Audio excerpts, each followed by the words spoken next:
A Mesa Chica, ya está aquí Miguel Ángel Pichetto para hablar de lo que está pasando en el círculo más cercano del presidente de la Nación, en lo que viene en términos de campaña electoral, qué está pasando con el dólar, pero cuando te metes adentro del corazón del gobierno. Vamos a arrancar por la economía de hoy. Arrancamos muy temprano en este martes de Superacción con una conferencia de prensa. En realidad arrancó Hernán Lacunza, que es el nuevo ministro de Economía. Fíjate lo que decía bien temprano esta mañana cuando se precalentaban los mercados del día de hoy ya con el pre-market, como se lo llama habitualmente, que mostraba algunos números en rojo. Fíjate, Hernán Lacunza en formato debut como ministro de Economía de la Nación. El tipo de cambio está largamente por encima de su valor de equilibrio.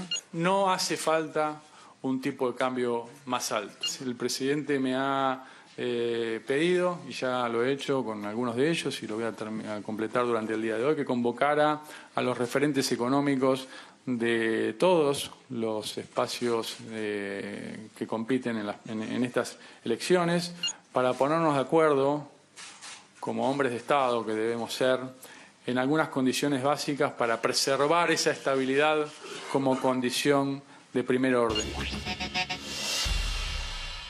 ¿Quién es Hernán Lacunza? Bueno, un ministro de Economía de la provincia de Buenos Aires durante los últimos 3 años y medio, un hombre de los más queridos dentro del gabinete económico de María Eugenia Vidal, pero también de su trayectoria anterior, porque a Lacunza lo conocen todos, los propios y los ajenos. De hecho, tiene muy buena llegada con el peronismo. De hecho, Guillermo Nielsen, que hoy juega en la Liga de Alberto Fernández, es uno de los hombres que conoce cómo trabaja el nuevo ministro de Economía, pero que ayer, en una situación bastante particular, vía Twitter, dijo que era una pésima decisión la que había tomado el hecho de sumarse al gobierno de Macri en una situación como la actual. Y fue el propio presidente de la Nación que hoy tomó el guante, esta mañana también, cuando anunciaba los cambios en el gabinete, cuando le tomaba jura al nuevo ministro de Economía, y fíjate cómo lo presentaba Hernán Lacunza en su nueva función. Que aceptes hoy, Hernán, habla de tu profunda vocación de servicio y de valentía para la tarea.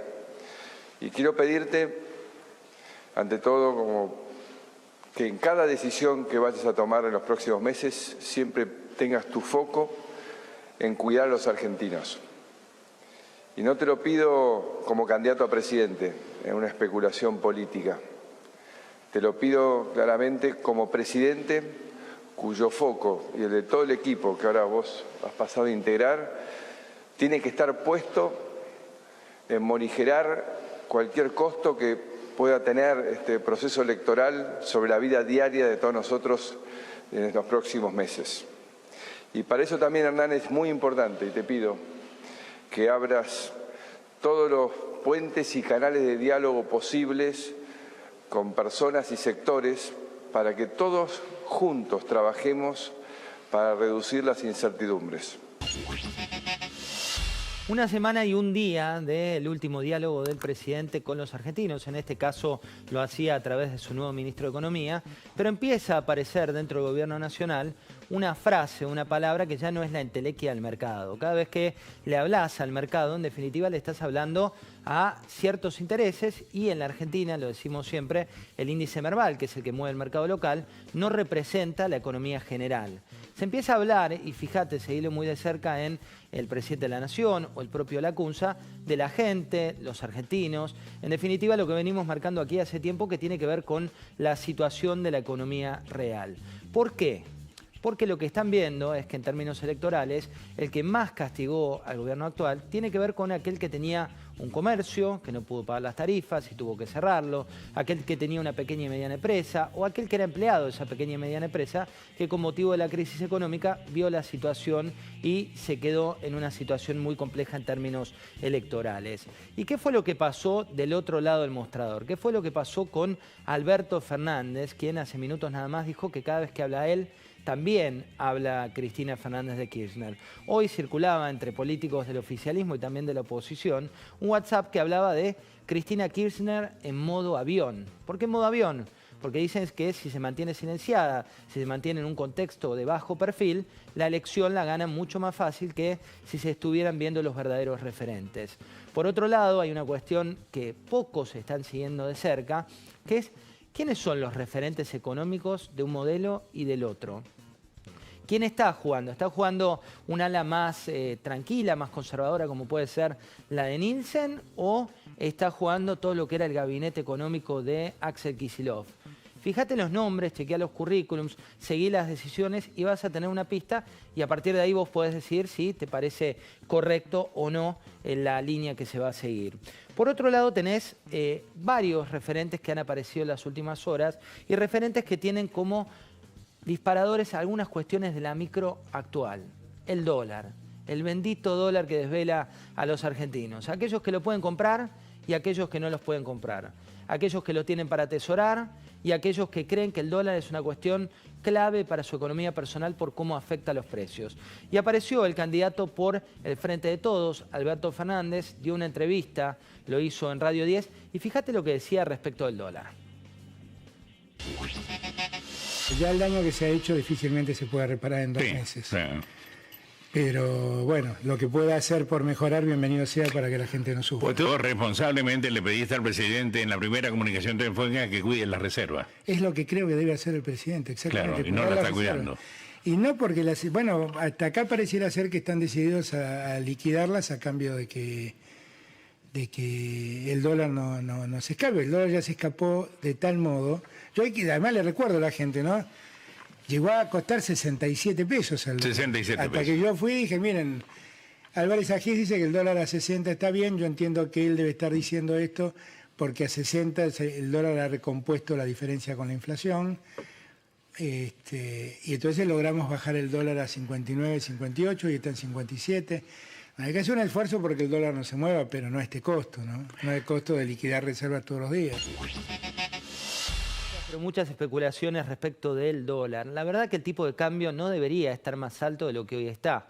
La verdad es que lo que viene ocurriendo en términos de precios fue como siempre ocurre en la Argentina, que cuando se devalúa inmediatamente los precios suben y cuando se reacomoda el tipo de cambio los precios no bajan. Se produjo lo que ya sabés de la eliminación del IVA a los alimentos. Esto genera en algunos casos, también se especulaba y estamos en temporada alta de hiperacción de rumores, de versiones, de idas y vueltas. Fíjate un tuit, en este caso tenés un tuit que tiene que ver con Jerry Rice, que es el vocero del Fondo Monetario Internacional, que en definitiva lo que plantea es que sigue el diálogo con las autoridades, que sigue el diálogo con la Argentina, que de hecho la misión, después hubo un comunicado que plantea que la misión del fondo se va a llevar adelante y que los números, en definitiva, de la macroeconomía todavía no están como para una situación preocupante como la que vivimos fronteras adentro, es decir, la macroeconomía. En el medio está la micro, que es el sector más vulnerable de Cambiemos. La micro suena técnico, pero tiene que ver, como te digo siempre, con lo que tenés que pagar de luz, lo que tenés que pagar de gas, lo que tenés que pagar de prepaga, el dinero que no alcanza. Y por eso es que ves este cambio de discurso en términos presidenciales y también en términos del gobierno de empezar a hablar concretamente de tu economía personal. Y hubo más frases. Una fue de Sanleris. ¿Quién es Sanleris? El titular del Banco Central que salió hoy, respondió preguntas. Fíjate lo que decía el titular del Banco Central. Somos muy conscientes de que la incertidumbre actual genera dificultades y angustia en la población. La estabilidad nominal y financiera, tanto para el periodo electoral como para el posterior al 10 de diciembre, es nuestro objetivo prioritario. El salto reciente en el tipo de cambio ya está teniendo un impacto negativo en los precios. Se va a interrumpir el proceso de desinflación de los últimos 4 meses, que había llevado a que en julio la inflación fuera de 2,2%. La inflación, lamentablemente, subirá en agosto y en septiembre. Los meses por venir serán desafiantes. 3 datos más. ¿Cuáles son los desvelos de la economía de cortísimo plazo? Primero, te hablo de la CUNSA, estabilizar el dólar. Segundo, con ese dólar más estable, empezar a sacar de agenda los mercados, sacar de agenda qué es lo que ocurre a nivel mundial. Y tercero, como tercera etapa, es tratar de acordar con el fondo para tener más previsibilidad de cara a las próximas elecciones de octubre. Con esos datos, con esos 3 datos, es que la campaña va a dejar de ser económica para ser política. Y hablando de política, Miguel Ángel Pichardo.